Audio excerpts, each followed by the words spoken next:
Exercise 10.1 question number 2. Interior angles of any sides of the parallelograms are supplementary.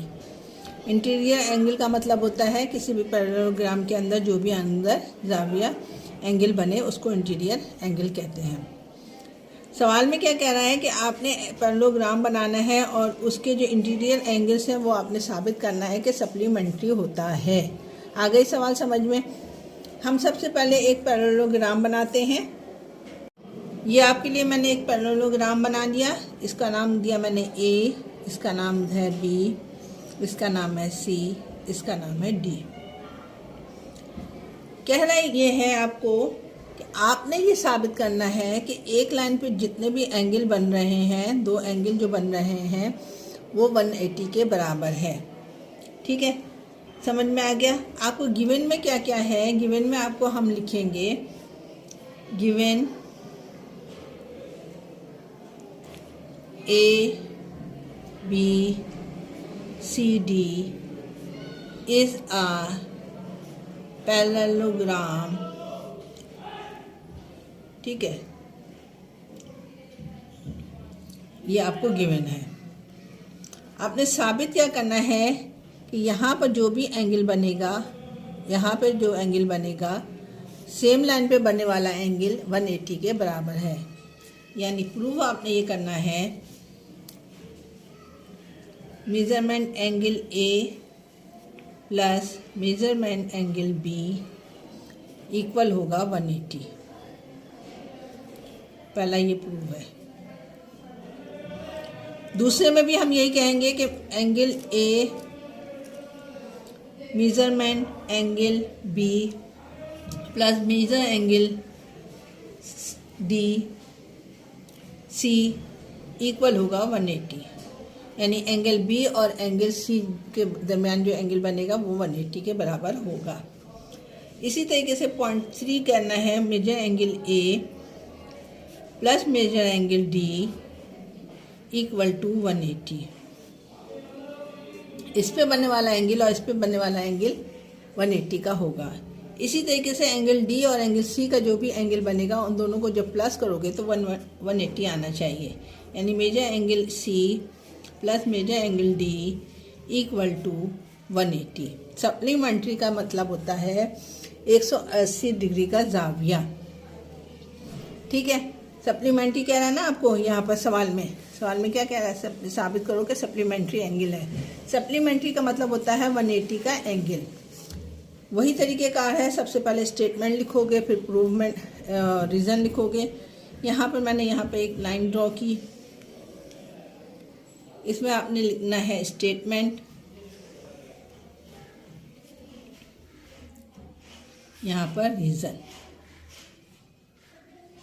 ठीक है, उससे पहले मैं आपको एक चीज़ समझा दूँ कि आपको पता है कि कोई भी लाइन पे जैसे स्ट्रेट लाइन होता है, इस पे बनने वाला एंगल क्या कहलाता है, 180 का सप्लीमेंट्री एंगल आता है। यानी स्ट्रेट लाइन पे बनने वाला एंगल क्या कहलाता है, सप्लीमेंट्री, यानी वो 180 का होता है।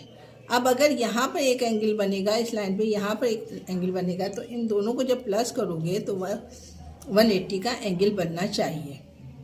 इसको हम कहते हैं ट्रांसवर्सल।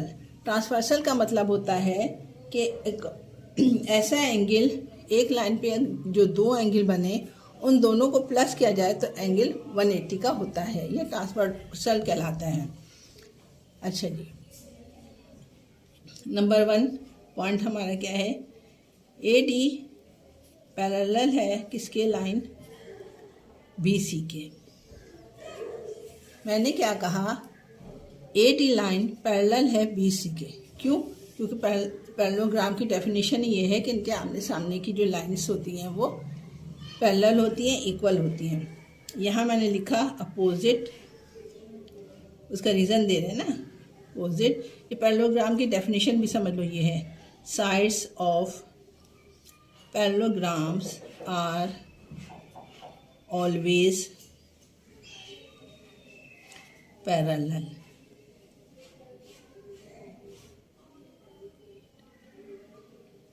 पैरेलल, ठीक है।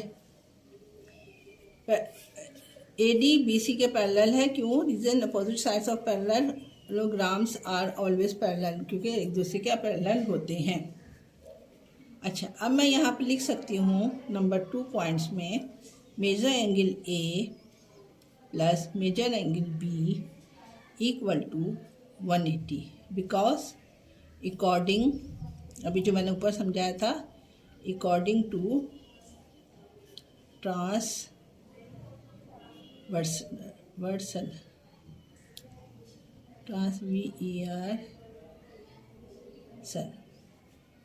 ट्रांसवर्सल क्या होता है? ट्रांसवर्सल का मतलब होता है एक लाइन पे जितनी भी आपके पास, जैसे ये लाइन है, इस पे एक लाइन पे जो 2 एंगल बनेंगे वो जो है वो 180 के बराबर होते हैं। इसको हम ट्रांसवर्सल कहते हैं।